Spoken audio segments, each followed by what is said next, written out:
Hello student, इस lecture में हम बात करने वाले हैं डिफरेंशियल इक्वेशन के फर्स्ट ऑर्डर और हायर डिग्री के सॉल्यूशन के बारे में कि इसका सॉल्यूशन कैसे निकलता है। हम इससे पहले बात कर चुके हैं फर्स्ट ऑर्डर और फर्स्ट डिग्री जो हमारी इक्वेशंस होती है उनके हम सॉल्यूशंस को किस तरह से फाइंड करते हैं। ठीक है, यहाँ पर एक छोटा सा जो कॉन्सेप्ट है वो बताना फिर से जरूरी है कि जो फर्स्ट ऑर्डर है या जो ऑर्डर की हम बात करते हैं, स्पेशली ऑर्डर का मतलब होता है कि आप किसी वेरिएबल को कितने टाइम डिफरेंशिएट कर रहे हैं। ठीक है, तो वो बनता है उसका ऑर्डर, यानी कि उसका हाईएस्ट डेरिवेटिव। तो इक्वेशन में जो भी हाईएस्ट डेरिवेटिव होगा वो उस इक्वेशन का क्या होगा, का ऑर्डर होगा। ठीक है, साथ ही साथ अगर वो हाईएस्ट ऑर्डर है और उसकी पावर कुछ दी हुई है तो वो होगी उस इक्वेशन की डिग्री। जरूरी है कि उसमें जो ऑर्डर, इक्वेशन में जो ऑर्डर है वो हाईएस्ट होगा और उस हाईएस्ट ऑर्डर की जो डिग्री है वही उस पूरे इक्वेशन की डिग्री होगी। अब इसका मतलब ये हुआ कि हमारे इस लेक्चर में या इस इक्वेशन में हम बात करें, स्पेशली इस इक्वेशन में हमें ऑर्डर 1 मिलेगा, यानी कि कोई भी जो वेरिएबल होगा वो केवल एक ही बार डिफरेंशिएट होगा और उस डिफरेंशिएशन की जो पावर है वो अप टू n हो सकती है, 1 2 3 4 अप टू n हो सकती है। क्लियर हो गई इतनी सी बात? ठीक है, अब आगे चलते हैं। तो यहां पर हमारे पास एक जनरलाइज्ड फॉर्म दी हुई है जिसमें फंक्शन जो एक्स वाई पी दिया हुआ है, ये वाला। ठीक है, तो यहां पर क्या है, p to the power n p1 xy pn minus 1। ठीक है, तो इस तरह से एक जनरलाइज हमें पूरी फॉर्म मिलेगी। ठीक है, जहां पर जो कैपिटल P1 है ये P1 P2 Pn minus 1 up to Pn, तो हम इसे क्या बोल देंगे, P1 P2 P3 up to Pn। तो ये जो है ये क्या है, एक्स वाई के फंक्शन है। साथ ही साथ ये जो स्मॉल p है, साथ ही साथ ये जो स्मॉल p है ये क्या है, ये dy अपॉन dx है। ये dy अपॉन dx को रिप्रेजेंट करता है। क्लियर है, बात समझ में आ गई? चलो, तो हम इस तरह अब इसका हमें इसमें सॉल्यूशन देखने हैं। ठीक है, अब हमें यहाँ पे एक चीज दिखाई दे रही है कि हमारा ये जो फंक्शन है तीन वेरिएबल पर डिपेंड कर रहा है, एक्स वाई और p। ये किसका फंक्शन है, f, एक्स वाई और p का। इसका मतलब ये हुआ इस इक्वेशन को तीन कैटेगरी में सॉल्व किया जा सकता है, जिसकी फर्स्ट कैटेगरी है कि जो इक्वेशन होगी वो सॉल्वेबल होगी p के लिए। ठीक है, दूसरा जो इक्वेशन सॉल्वेबल होगी वो y के लिए होगी और तीसरी जो इक्वेशन होगी वो सॉल्वेबल फॉर x होगी। ठीक है, अब हम एक एक करके देखते हैं इसको। इस लेक्चर में हम केवल इक्वेशन सॉल्वेबल फॉर p की बात करेंगे, कैसे ये इसका सॉल्यूशन निकलता है। तो थोड़ा सा पहले इसका जो जनरलाइज स्ट्रक्चर होता है पहले उसको देख लेते हैं और फिर हम न्यूमेरिकल देखेंगे। ठीक है, इस जनरलाइज स्ट्रक्चर की हम बात करें इससे पहले हमें एक चीज क्लियर है कि ये जो इक्वेशन है वो कोई ना कोई इक्वेशन बनाएगी और इस इक्वेशन का कुछ ना कुछ फैक्टर निकलेगा। ठीक है, ये जो पूरी की पूरी हमारी जो इक्वेशन है उसका कुछ फैक्टर निकलेगा। ठीक है, इक्वेशन है उसका कुछ ना कुछ फैक्टर निकलेंगे इसके, तो वो फैक्टर हमको सबसे पहले निकालना है। ठीक है, तो अगर उन फैक्टर्स की बात करें तो क्या हो जाएंगे वो फैक्टर्स, हम इसको लिखेंगे किस तरह से लिखेंगे उसको, हम कुछ इस तरह से इसको लिख सकते हैं, p minus r1 x y p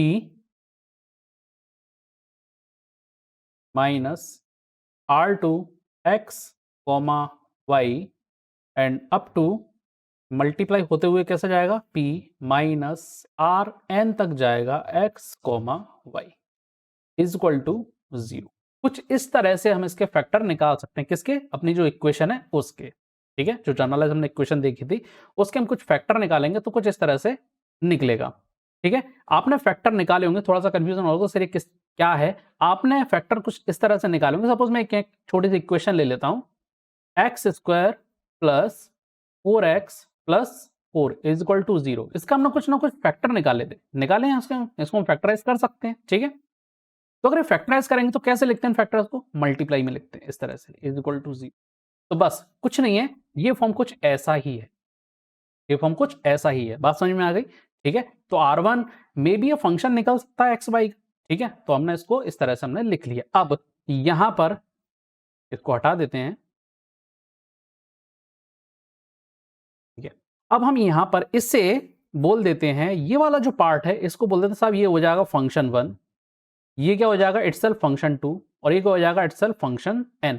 ठीक है, हम n के लिए निकालने तो हो जाएगा फंक्शन n। अब ये जो फंक्शन है किसके निकलेंगे, यहां पर हम लिख लेते हैं, ये जो फंक्शन जो निकलेगा वो फंक्शन निकलेगा f1 x y c1, क्योंकि इसका कुछ कांस्टेंट c1 की टर्म में भी निकल सकता है, इज इक्वल टू 0 ले लें हम, क्योंकि हम फैक्टर्स को क्या करते हैं जनरली 0 के इक्वल हम पुट कर देते हैं। ठीक है, f2 x y c2 is equal to 0। ऐसे ही हम इसको लेकर के कहाँ तक जाएंगे, फंक्शन n तक जाएंगे, cn इज इक्वल टू 0। अब जनरली जो c1 c2 cn ये सब क्या है, कांस्टेंट, ठीक है। तो ये जो c1 c2 cn है, ये फॉर्म अगर हम करें इनको c1, तो ये बेसिकली हम यहाँ पर इसको रख देते हैं कि जो c1 होगा वो c2 बराबर c3 dot dot dot cn is equal to, हम इसको एक सिंगल कांस्टेंट c से हम इसको रिप्रेजेंट कर सकते हैं, ठीक है। ऐसा करने से अब ये जो पूरा का पूरा जो सॉल्यूशन है वो किस में कन्वर्ट हो जाएगा, हमारा पूरा जो सॉल्यूशन है वो कन्वर्ट हो जाएगा x, y, c dot f2 x, y dot c। ऐसे ही हम इसको मल्टीप्लाई करते आएंगे सभी फैक्टर्स को, fn x, y, c is equal to 0। तो इस तरह से हम इस सॉल्यूशन को रिप्रेजेंट कर सकते हैं, ठीक है। इस तरह से ये जो आ गया है, इस तरह से हम इस सॉल्यूशन को रिप्रेजेंट कर सकते हैं, ठीक है। अब हम इसके जो कुछ न्यूमेरिकल हैं उनको देखते हैं, तो न्यूमेरिकल्स हमको समझ में आ जाएगा कि ये जो प्रोसीजर हम फॉलो कर रहे हैं, ये एग्जैक्ट प्रोसीजर हम न्यूमेरिकल में फॉलो कर सकते हैं। चलें आगे, चलो आगे चलते हैं। तो यहां पर हम सबसे पहले न्यूमेरिकल ले लेते हैं p square minus 5p plus 6 is equal to 0, ठीक है। तो ये कैसा है, क्वाड्रेटिक इक्वेशन है। क्या हम इसे फैक्टराइज कर सकते हैं, हाँ बिल्कुल कर सकते हैं। तो ठीक है, इसके फैक्टर निकाल लेते हैं हम। फैक्टर, तो ये पहला इसका प्रोसेस, पहला प्रोसीजर क्या किया तुमने, फैक्टर किए थे इसमें। फैक्टराइज कर लें इसको, ठीक है, फैक्टराइज कर लेते हैं। तो क्या मिलेगा हमें फैक्टराइजेशन इसका, -2 p minus is equal to, ये बिल्कुल सही है, इस तरह से फैक्टर निकलेगा। अब हम क्या करेंगे, ये हमारा क्या हो गया, एक फंक्शन बन गया, हम इसको 0 रख देते हैं। तो क्या मिलेगा मुझे यहाँ से, p इज इक्वल टू 2 मिलेगा, ठीक है। अभी हम इसको एक एक करके करते जाएंगे। यहाँ पे क्या मिलेगा, p minus 3 is equal to 0, क्या मिलेगा मुझे, p इज इक्वल टू 3 मिलेगा, ठीक है। ये हमारा दूसरा प्रोसेस था कि हम क्या कर रहे थे, देखें एक एक करके। देखो हम क्या कर रहे थे, सभी इंडिविजुअल फंक्शंस को उठा के 0 के बराबर हम इनको पुट कर रहे थे, और फिर बाद में जो c1 c2 cn है, ये ऑटोमेटिकली हमें मालूम पड़ जाएगा कि एक्चुअली ये c1 c2 cn है वो क्या होगा। तो हमने यहाँ पर जनरलाइज c मान लिया था, ठीक है। हमने जनरलाइज, हमने c ले लिया, और उसके बाद फैक्टराइज, जो जितने भी हमारे फैक्टर निकले उनको हमने मल्टीप्लाई करके 0 के इक्वल हमने पुट कर लिया। तो उसमें हमारा पहला प्रोसीजर हमारा कंप्लीट हो चुका है। दूसरा प्रोसीजर हम चल रहे हैं दूसरे प्रोसीजर पे, ठीक है। तो ये आ गया। अब यहाँ पर हमें p की वैल्यू पता है, क्या है p बेसिकली है dy upon dx, correct. p क्या है, dy upon dx is equal to 2 रख दो। यहां पर हम क्या लिख सकते हैं, dy upon dx is equal to क्या रख सकते हैं, यहाँ पर हम 3 रख सकते हैं, ठीक है। अब इसको इंडिविजुअल जो चीजें हमें निकली हैं, यहाँ पर जो इंडिविजुअल हमें जो इक्वेशंस हमें मिली हैं, उन्हें हम सॉल्व कर लेते हैं। कैसे, सबसे पहले हम इसे ले लेते हैं, ठीक है। सबसे पहले हम इसे ले लेते हैं, dy upon dx is equal to 2, इसका क्रॉस मल्टीप्लाई कर दो dx का, ठीक है। क्या मिल जाएगा मुझे, dy is equal to 2x मिल जाएगा, ठीक है। अब इस तरह की इक्वेशन को जब हम सॉल्व करते हैं, क्या करते हैं, दोनों तरफ का हम इंटीग्रेशन कर देते हैं, ठीक है। इंटीग्रेट कर देते हैं हम, dy is equal to integration 2x, अगर इंटीग्रेशन करें तो क्या होगा, प्लस c भी आएगा, ठीक है। यहाँ पे क्या मिल गया मुझे, y मिल गया c2 dx, इट्स dx, ठीक है, ये होगा dx। हाँ, अब आएगा 2x प्लस c, ठीक है। तो यहां से हम इसको ले सकते हैं, y minus 2x minus c। जरा देखो ये मिल गया हमें, अभी हमने पहले बात की थी, ये हमारा कौन सा आ गया, थर्ड प्रोसीजर में हम चले गए। ये हमारा थर्ड प्रोसीजर, ये सेकंड था, ये आ गया थर्ड प्रोसीजर। इसे क्या करते हैं, ये हमारा फर्स्ट प्रोसेस, ये सेकंड प्रोसीजर, ये हमारा थर्ड प्रोसीजर। आ गया सी इसमें। अब क्या करना है इसको, अभी हमारा कंप्लीट नहीं हुआ, अभी हमें दूसरे के लिए भी तो करना है, अभी तो केवल एक के लिए किया हमने, ठीक है। और बाद में जब निकल जाएगा तो इसको इस तरह से हम मल्टीप्लाई करके 0 के इक्वल पुट कर देंगे तो हमारा आंसर आ जाएगा, ठीक है। चलो अब दूसरे के लिए सॉल्व करते हैं फटाफट। यहां ले लेते हैं हम इसको, dy upon dx is equal to 3, dx को मल्टीप्लाई कर दो, dy is equal to 3 dx, और क्या करेंगे इसका इंटीग्रेशन कर दें, ठीक है। इंटीग्रेशन है तो क्या मिलेगा, y is equal to 3x plus c मिलेगा, ठीक है। चेंज कर लेते हैं इसको, y -3x - c is equal to 0। ठीक है, अच्छा यहाँ पे हम 0 हमने नहीं लिखा है, हम इसको 0 लिख देते हैं। 0 लिख दिया हमने यहाँ पर। ठीक है, तो दो फंक्शन मिल गए, दो ही फंक्शन मिले। ठीक है, अब इन सबको क्या करें, थर्ड प्रोसीजर, सॉरी कौन सा प्रोसीजर, फोर्थ, इसको हम क्या कर रहे हैं, फोर्थ 1 2 3 4। ठीक है, तो फोर्थ प्रोसीजर में क्या करेंगे, इन दोनों को मल्टीप्लाई कर देते हैं। ठीक है, तो क्या हो जाएगा, y -2x प्लस माइनस सी, दूसरा जो फंक्शन हमारा निकला है y -3x - c is equal to 0। तो ये आ गया हमारा सॉल्यूशन। ठीक है, उम्मीद है ये पूरी तरह से प्रोसेस समझ में आ गई होगी। एक बार और फिर से हम इस प्रोसीजर को देख लेते हैं। सबसे पहले कोई भी इक्वेशन दी हो उसे आपको क्या करना है, उसके फैक्टर्स निकालने हैं, उन्हीं सभी फैक्टर्स को multiply is equal to 0 put करना है, जैसे हम स्टैंडर्ड हम करते हैं कि भाई किसी इक्वेशन का हमने फैक्टर निकाला और उसको रिप्रेजेंट हम इस तरह से करते हैं, पहला स्टेप। दूसरा, हमें जो भी इंडिविजुअल फंक्शंस हैं उन्हें कैलकुलेट करना है 0 के लिए। ठीक है, उनसे हमें कुछ मीनिंगफुल इक्वेशन मिलेगी इंटीग्रेशन करके, डिफरेंशिएट करके। ठीक है, तो हमें उसे पर्टिकुलर सॉल्व करना है। ठीक है, तो सॉल्व करने के बाद हमें कुछ वैल्यूज हमें मिलेंगी और उसके बाद थर्ड हमारा जो कोफिशिएंट थे C1 C2 C3 Cn वो C में कन्वर्ट हो जाएंगे। ठीक है, उसके बाद हमें इंडिविजुअल फंक्शंस कैलकुलेट हो जाएंगे पूरी तरह से। ठीक है, जो x y और c पर डिपेंड करेंगे उन सभी को multiply is equal to 0 put कर देंगे, तो हमारा लास्ट में आंसर हमें मिल जाएगा। तो ये चार हमारी प्रोसेस हैं जिन्हें हमें फॉलो करना है। ठीक है, कहानी समझ में आ गई पूरी। अब नेक्स्ट न्यूमेरिकल को देखें, चलो नेक्स्ट न्यूमेरिकल को देखते हैं। तो इस न्यूमेरिकल में हमें दिख रहा है कि यहाँ पे क्या आ गया है, अब cot x आ गया है। ठीक है, इसका मतलब हम इसको जो जैसे हमने प्रीवियस न्यूमेरिकल को सॉल्व किया था, अब हम इसको वैसे सॉल्व नहीं कर सकते, क्योंकि हमें फैक्टराइज करने के लिए हमें फॉर्मूले की जरूरत पड़ेगी। ठीक है, क्योंकि है तो एक ऑर्डर इक्वेशन। ठीक है, इसका फॉर्मूला क्या होता है, p is equal to -b plus minus under root b square -4ac upon 2a। ठीक है, तो इसका हम यूज करेंगे। तो ठीक है, यहाँ पर हम यूज करते हैं इसको, p is equal to minus का b कितना आ जाएगा, ये -2y कॉट x होगा, ओके, प्लस माइनस अंडर कितना है यहाँ पर b स्क्वायर यानी कि 4y square cot square x। ठीक है, माइनस 4a1 है, c माइनस का y स्क्वायर, इसलिए जो माइनस है वो हो जाएगा प्लस, c हो जाएगा y स्क्वायर। ठीक है, टोटल का क्या आ जाएगा अपॉन 2a की वैल्यू 1। ठीक है, छोड़ देते हैं उसको ऐसे ही। अब जरा यहाँ देखो कि ये जो 4y स्क्वायर यहाँ भी है, 4y स्क्वायर यहाँ भी है, इसे अंडर रूट से बाहर ले जाए, कॉमन लेकर के इसको बाहर कर देते हैं। ठीक है, is equal to -2y cot x plus -2y under root cot square x plus 1 upon में क्या आ गया, 2 आ गया। ठीक है, अब इसे और सॉल्व करें, देखो जरा क्या हो रहा है, यहाँ भी 2 दिया हुआ है, यहाँ भी 2 दिया हुआ है, यहाँ भी 2 है, तो कैंसिल हो जाएगा 2 से 2, -y cot x plus minus, अब ये अंडर रूट जो कॉट स्क्वायर एक्स प्लस 1 है, ये क्या बना रहा है, ये बना रहा है कॉसेक। तो हम ये लिखेंगे y कॉसेक x, हम इसको लिख सकते हैं। तो यहाँ से हमें दो जो वैल्यू अलग अलग है वो मिल रही हैं, हम इनको लिखते हैं y कॉट x मिल रहा है प्लस y कॉसेक x मिल रहा है, दूसरा क्या मिल रहा है, -y cot x minus y cosec x मिल, इन्हें हमें सॉल्व करना है। तो ठीक है, अब हम क्या करते हैं, इसको 1 बोल देते हैं। ठीक है, और इसे हम बोल देते हैं 2। तो पहले 1 के लिए करें, for equation 1,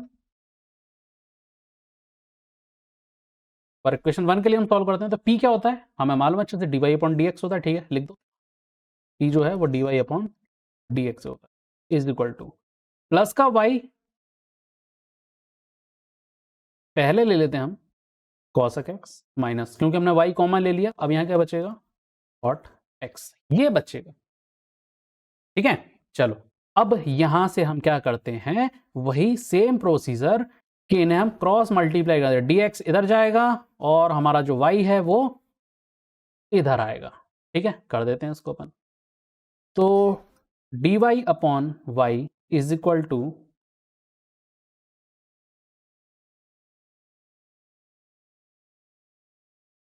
cosec x minus cot x और क्या हो जाएगा ये dx हो जाएगा। इंटीग्रेट कर दें दोनों तरफ, ठीक है, इंटीग्रेशन कर देते हैं।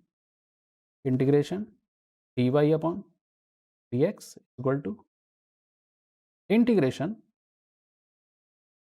cosec x minus cot x dx plus c, ये हो जाएगा।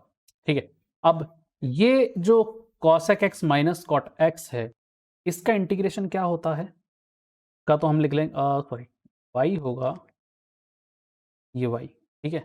अब क्या हो जाएगा ये हो जाएगा log y, इसका इंटीग्रेशन होता है log cosec x minus cot x minus log sin x, और कांस्टेंट की जगह हम क्या ले लेंगे यहाँ पे cos log c ले लेंगे, क्योंकि पूरा का पूरा log में आ रहा है तो कांस्टेंट log में भी ले लो। ठीक है, हो गया यहाँ तक, ठीक है। अब ये जो cos, अब इसे और सॉल्व करते हैं, तो ये जो cosec x minus cot x है, एक वेल नोन रिलेशन होता है, ये एक वेल नोन रिलेशन है जो हमें याद है। यहाँ पे हम लिख लेते हैं ताकि कोई कंफ्यूजन ना रहे। cosec x minus cot x, हम इसे sin x upon 1 plus cos x भी बोलते हैं, साथ ही हम इसको tan x बाई 2 भी बोलते हैं। तो ये पूरा रिलेशन अगर याद नहीं है तो उसको लिख लो, अदरवाइज ये छोटे छोटे जो रिलेशन है वो अगर याद रहेंगे तो हमारा जो न्यूमेरिकल करने की जो स्पीड होगी वो ठीक ठाक बनी रहेगी, क्योंकि देख सकते हो कि न्यूमेरिकल ये प्रोसेस इसकी लेंदी है। ठीक है, तो इस तरह से अगर कोई ऐसा न्यूमेरिकल है जिसकी प्रोसेस लेंदी है तो उसमें फॉर्मूले आपकी बहुत हेल्प करने वाले हैं। आप यहाँ पर जो ट्रिग्नोमेट्रिक रिलेशंस हैं वो रख करके आप इसे सॉल्व नहीं कर सकते। क्यों? क्योंकि टाइम कंज्यूम बहुत ज़्यादा होगा, हमें टाइम बचाना है। तो जो भी रिलेशंस पहले से इस्टेब्लिश्ड हैं उन रिलेशन को याद रखें तो ज़्यादा बेटर है। ठीक है, अदरवाइज टाइम तो लगाना ही पड़ेगा सॉल्व करने में और उसका कोई ऑप्शन है नहीं। चलो ठीक है, अब इसको हम लिख लेते हैं। तो हम क्या करते हैं, देखो हमारे पास log sin x यहाँ हमें दिखाई दे रहा है। ठीक है, देखो जरा कौन सा रिलेशन लें, tan x बाई 2 लें या sin x upon 1 plus cos x लें, ये डिसाइड करेगा आपको कौन सा रिलेशन लेना है। ये log sin x लिखा हुआ है तो यहाँ भी log sin x आ रहा है और यहाँ पर भी कहीं ना कहीं sin x आ रहा है, तो ये हमें हेल्प करेगा। log की आइडेंटिटी हम यहाँ पर लगा देंगे तो हमारा ये सॉल्व इजीली हो जाएगा। तो हम tan x बाई 2 की जगह हम क्या लेंगे, sin x upon 1 plus cos x लेंगे। ठीक है, चलो तो हम यहाँ पर इस प्रोसीजर को यहाँ पर ले लेते हैं। log y is equal to क्या आ गया, log sin x upon 1 plus cos x, ठीक है, minus log sin x plus log c, ये ले लिया हमने। ठीक है, तो अब जरा देखो इसमें log और ये माइनस log sin x, इसमें हम आइडेंटिटी को प्लेस कर दें। log y is equal to log, क्या होती है आइडेंटिटी, अगर दो log सब्सट्रैक्ट हो रहे हैं इसका मतलब उनके जो भी टर्म्स हैं जिनका हम log ले रहे हैं वो किस में, डिवीजन में है। तो पहले क्या आएगा, sin x upon 1 plus cos x, और डिवाइड में क्या आ रहा है यहाँ पर, sin x माइनस नहीं, अब क्या हो गया, वो तो खत्म हो गया ना, log c। देखो जरा इस sin x से ये sin x क्या होगा, कैंसिल हो जाएगा। ठीक है, कैंसिल हो गया, बचा क्या यहाँ पर। नेक्स्ट स्लाइड पे चलते हैं। तो log y is equal to log 1 upon 1 plus cos x plus log c, ये बचा। ठीक है, और इसे चेंज करते हैं हम, log 1 प्लस cos x की पावर -1 लिख सकते हैं। ठीक है, log की प्रॉपर्टी ले लो, log y is equal to minus log 1 plus cos x plus log c, हो गया। ठीक है, अब ये वाला जो log है, ये वाला log और ये वाले log एक तरफ ले लो, इन दोनों logs को क्या मिल जाएगा, और इसमें सीधी प्रॉपर्टी लगा दो, तो हमें क्या मिलेगा यहाँ पर log y 1 plus cos x is equal to log c, ये मिलेगा। ठीक है, तो ये देखो यार, यहाँ भी log है, यहाँ भी log है, तो दोनों ये log एक दूसरे को क्या कर देंगे, एलिमिनेट कर देंगे, नल कर देंगे इसका इफेक्ट। बचेगा क्या, y 1 प्लस cos x बचेगा इज इक्वल टू c बचेगा। ठीक है, यहाँ अगर हम निकालें इसको तो y 1 plus cos x minus c is equal to 0, ये हमारा क्या आ गया, फर्स्ट आ गया, f1 आ गया। ठीक है, क्या आ गया, ये f1 आ गया। अब हम दूसरे जो हमारा जो फैक्टर निकला था या दूसरा हमारा जो रूट निकला था, अब हमें उसके लिए सॉल्व करना है, क्योंकि तो केवल पहले के लिए सॉल्व हुआ है, दूसरे के लिए तो हुआ नहीं है अभी, तो दूसरे के लिए सॉल्व करना है। दूसरा क्या था, अब यहाँ पर क्या दूसरे के लिए सॉल्व करें पूरा, नहीं करने की जरूरत ही नहीं है, क्योंकि देखो बहुत ईजी है उसे सॉल्व करना, उसके लिए इतना लंबा प्रोसेस दोबारा फॉलो करने की जरूरत है नहीं। क्यों नहीं है, जरा इसको देखो। अभी हमने cos x minus cot x का प्रोसेस फॉलो किया था। ठीक है, अब जरा यहाँ देखें, अगर हम सेकंड वाले के लिए थोड़ा इसको देखते हैं, क्या मिलेगा मुझे, y कांस्टेंट हो जाएगा, क्या मिलेगा, cosec x plus cot x मिलेगा। क्या यहाँ पे प्लस लग गया, तो अब इसके जो रिलेशन है यहाँ पे जो होगा 1 प्लस कॉस एक्स होगा, वो क्या हो जाएगा, माइनस कॉस एक्स हो जाएगा। बस इतना सा इसमें चेंज है।